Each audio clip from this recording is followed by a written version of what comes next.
Es un tema que, claro, pues para un profesor de guión cinematográfico, pues claro, es esencial, ¿eh? Y lo que ocurre es que yo esto lo daba en algunas escuelas, sobre todo en la vieja Escuela Oficial de Cinematografía de Madrid, lo dábamos a lo largo de 3 cursos, o sea, 3 etapas que iban de octubre a junio. Y entonces ahora aquí hay que darlo, lo tenemos que dar en 4 días escasos, ¿no? Y claro, pues el resumen es brutal y la simplificación pues pavorosa. Pero bueno, más vale algo que nada. La verdad es que también se puede resumir, a veces se debe resumir, porque si no las materias son áridas y en cambio pues en 1 hora o en 2 horas o en una mañana pues todo queda más brillante precisamente por reducido, ¿no? Y te evitas las etapas penosas o las etapas más arduas o más profesionales o como se quiere decir. Y eso es todo, o sea, es la larga marcha de una película desde que comienzas, desde que tienes una idea sobre ella, a no ser que sea una adaptación, claro, pero es la primera idea, que a veces es simplemente una imagen, te enamoras de una imagen y entonces tratas de ver cómo se desarrolla eso hasta una película, ¿no? O un arranque o un personaje, sobre todo si la película es de protagonista, pues hay un personaje que se hace con la situación, se hace con la historia, la encarna, y entonces pues tú sigues a ese personaje. Desde ese momento hasta que ya estás haciendo el guión es una tarea muy complicada, es muy difícil escribir buenos guiones, la carencia de buenos guiones es universal, no solamente en el cine español, sino universal, de ahí que en Hollywood, por ejemplo, pues se dediquen en buena medida a hacer lo que ellos llaman remakes, o sea, a volver a hacer una película que ya se hizo en su momento, y pues porque hay escasez de buenas historias. Yo diría que más que escasez de buenas historias y de buenos personajes, lo que hay es escasez de buenos guionistas, o sea, de gente, de escritores, de profesionales, que saben sacar partido a una idea y saben componerla, construirla, desarrollarla, que no pierden de vista al espectador, no ya para garantizar el resultado comercial, que también es un objetivo perfectamente natural y lógico, sino simplemente pues para sacar partido, para hacer que los espectadores sigan el desarrollo de aquella situación general de la película. Yo siempre he pensado que hacer un buen guión, lo que pasa es que en la historia del cine hay muy pocos buenos guiones, pero hacer un buen guión pues es tan difícil o más que hacer una buena novela. O sea, hacer el guión del apartamento, que es un ejemplo que siempre se pone porque es irremediable, hacer el guión del apartamento pues realmente no tiene nada que envidiar al trabajo o a la obra de un escritor de altura. Es que es un escritor de altura. Realmente, además, en el caso del apartamento y de otros, pues se trata de escritores que un día decidieron, hartos ya de que los directores que les adjudicaban pues no, según ellos, no resultaran satisfactorios los trabajos, de que les destrozaran, como decía Billy Wilder, los guiones, pues decidieron dar el paso de convertirse en directores, ¿no? El caso también es de Mankiewicz, por ejemplo. Entonces, pues, o de Preston Sturges.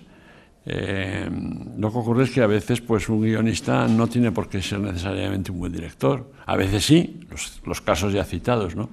Pero también se podrían citar otros de grandes guionistas, por ejemplo Robert Ziskin, que era el guionista de las películas de Frank Capra, y harto ya un poco, o cansado más bien, de que las películas de Frank Capra procuraran gloria en todo el mundo al director, pues él pidió también que se le diera la oportunidad de dirigir uno de sus guiones. Y fue un fracaso total, ¿no? Porque a veces un guionista puede dirigir y a veces no puede dirigir. Pero en cualquier caso, escribir un buen guión es una tarea muy complicada porque en realidad quien escribe un guión no está inventándose una historia y unos personajes y unos diálogos y unas acciones y unas situaciones, etcétera, sino que sobre todo lo que está haciendo un guionista es describir una película que no se ha rodado aún, una película que solo él conoce, pero que es una película ya, en su mente es una película, no es solamente una historia y unos personajes, insisto, él ya sabe cómo comienza la película, qué es lo que se ve a cada rato de la película, en cada momento, cómo se desarrollan las acciones, y entonces eso supone, primero, un trabajo de imaginación muy grande, pero también un trabajo de precisión.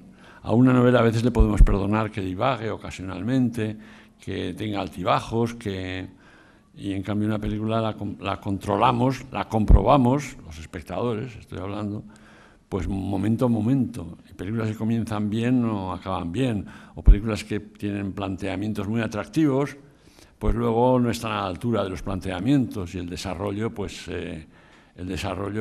no responde a esos planteamientos. Y entonces se produce el fenómeno de dos personas que dicen ayer vi una película y qué tal era, pues una película es un tema fantástico y luego es que no pasaba nada o luego no me gustó lo que pasaba, porque todas las partes, el planteamiento, el desarrollo, el desenlace, todas cuentan mucho y son cosas muy concretas y son imágenes que, insisto, todavía no se han realizado, pero ya ha habido alguien que las ha inventado, que las ha conformado con relación a su imaginación. Es describir una película, no es escribir una historia, es describir una película que a su vez, por supuesto, contiene, naturalmente, pues eso, personajes y situaciones y acciones, etcétera, ¿no? Pero a través ya de una película que no existe, o sea que el guionista es el primero que inventa una película y la describe como puede. Cambiando de terreno, por ejemplo, en el terreno artístico, siempre se pensó que después de la escultura de los griegos ya no había nada más que hacer, que los romanos en realidad se contentaron con repetir los hallazgos griegos, ¿no? Y en cambio, pues la escultura, fíjate, si le quedaba todavía trecho por recorrer, y la pintura no digamos. Había quien pensaba que después de las Meninas de Velázquez ya no había nada más, ¿no? Es lo que me parece que fue Teófilo Gautier que dijo, pero ¿dónde está el cuadro? Y sin embargo, fíjate todo lo que le quedaba por recorrer a la pintura. Cuando una obra expresiva, una obra creativa alcanza un cenit, siempre pensamos que ya no se puede ir más lejos. Pero pensamos eso porque seguimos pensando en el mismo camino. Y lo que hace falta es cambiar de camino, ¿no? Una cosa es el camino que se dirige ahora al cine y otra cosa es el camino que debiera ser. Yo creo que el cine, desgraciadamente, y contando con las excepciones que todos conocemos, que son Clint Eastwood o Woody Allen o Jarmusch, etcétera, etcétera, pero yo creo que en general el cine confía, por lo menos en términos de mercado, confía hoy día casi exclusivamente en los efectos especiales, en las llamaradas, en los coches que vuelan, en los monstruos de todo tipo que cruzan la pantalla. Y yo creo que habría que hacer un cambio, un giro.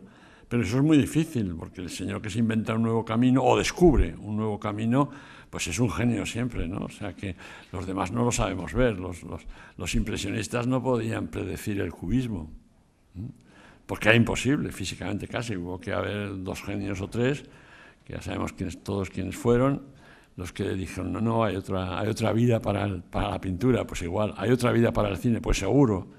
Lo que ocurre es que esa vida tendrá que tener en cuenta necesariamente, digamos, los logros o las consecuencias de la técnica hoy en día, ¿no? O sea, y del sistema de explotación. O sea que verdaderamente el cine se ve abocado o a cambiar o a desaparecer, o a ser mal utilizado, como ocurre en las televisiones. La gente ya no va al cine porque para ver lo mismo que ve en la televisión, pues la ve en casa y sin gastar y sin perder tiempo, etcétera.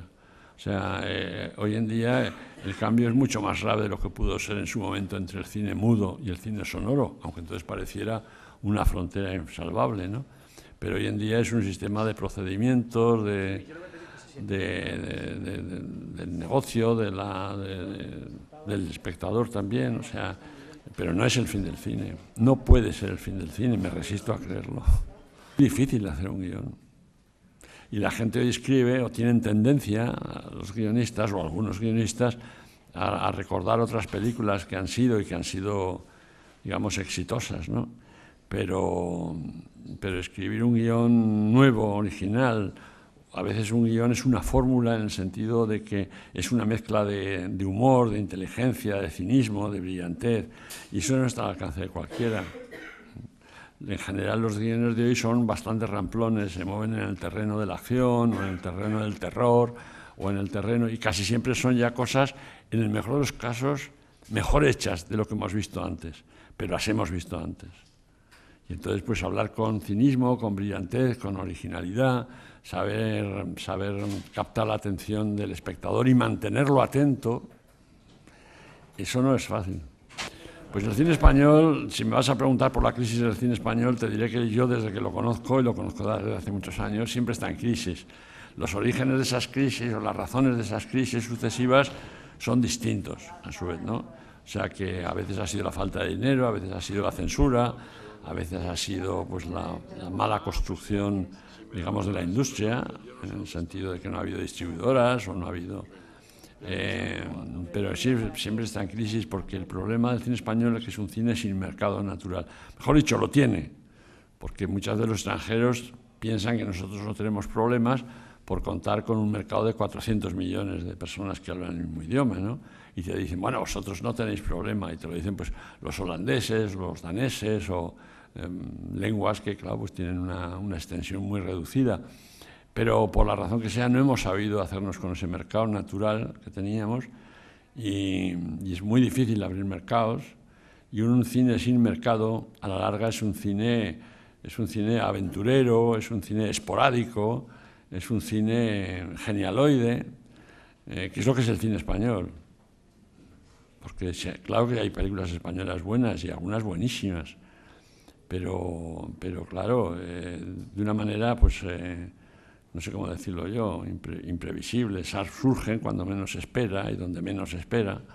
Luego, por otra razón, películas que son muy buenas, buenísimas, pues el público que no está acostumbrado al cine español, pues es reacio a entrar a verlas, ¿no? Y entonces hay películas estupendas, no voy a decir los títulos porque han pasado desapercibidas. En principio yo creo que la gente joven hoy en día, no solamente a directores, sino también actores, sobre todo actores, pues, y directores, pues es gente muy dotada, muy culta, ya no es el antiguo director que realmente pues, tenía una cultura muy limitada, sus conocimientos del extranjero o de la literatura, de la aventura eran muy escasos cuando lo sabían. Hoy en día la gente en general, pues estaba muy bien preparada, y los actores ya no digamos, los actores no eran aquellos cómicos de la legua que más o menos eran hace 30 o 40 o 50 años, ¿no? Unos más afortunados, otros menos afortunados, pero hoy en día los actores tienen una preparación muy buena, una preparación técnica en cuanto a actores, pero también una preparación cultural, que saben perfectamente quién es Picasso, quién es Kafka, o quién es, por poner ejemplos, digamos, ineludibles, ¿no? Y entonces, pues, cuando se conoce más, cuando se sabe más, en general también, pues siempre se tiende a hacer las cosas mejor. El cine ya no es en ningún país, y aquí tampoco, menos, ya no es una expresión naif. Ya no se aprende llevando bocadillos en los rodajes. Se aprende donde hay que aprenderlo, en las escuelas, en los centros experimentales. Y entonces hoy en día, pues hay mucha gente preparada. Para que un estudio se interese por una película, los que leen la historia, los que leen el guión, que son gente bastante inculta y bastante desprovista de imaginación, consideran que una película solo puede tener éxito comercial, de público, en tanto en cuanto se parecen algo a otras películas anteriores. Entonces, para ellos, la película más atractiva es aquella que tiene escenas que son mezcla, o personajes que son mezcla de los éxitos de los últimos 3 o 4 años, ¿no? Porque los remite a esas películas que tienen mucho éxito y creen que por esa misma razón van a tener éxito. Pero éxito de verdad, lo tiene lo nuevo. Lo que es nuevo y gusta, si es nuevo y no gusta, pues claro, nada. Pero si es nuevo y gusta, es lo que más éxito tiene, porque la gente va a ver algo que no ha visto antes y que le han recomendado, pero ellos no están capacitados para descubrirlo. Por una parte, cuando el entramado comercial es mayor, pues claro, lógicamente pues, corresponde a mercados reales, al mercado norteamericano, pues por una parte es una ventaja, porque solo habiendo una industria potente y fuerte pueden salir excepciones geniales. Pero por otra parte, pues claro, las exigencias de ese mercado son abrumadoras. Y hay que comprender también a los grandes estudios que todo lo que hacen, pues, o buena parte de lo que hacen, pues es repetitivo y bazofia en el fondo, ¿no?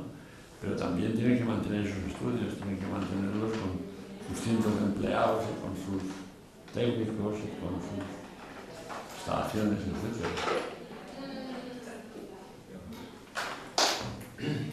Por eso, en general, hoy en día, parece más lógico que una película independiente sea mejor que una película de gran estudio. Pero digo en general, se podrían poner ejemplos contradictorios también. Pero una película independiente tiene un presupuesto menor, tiene unas obligaciones menores, el talento de sus creadores no se ve cortado o abortado, como queramos llamarlo, por los jefes económicos del estudio. Es así.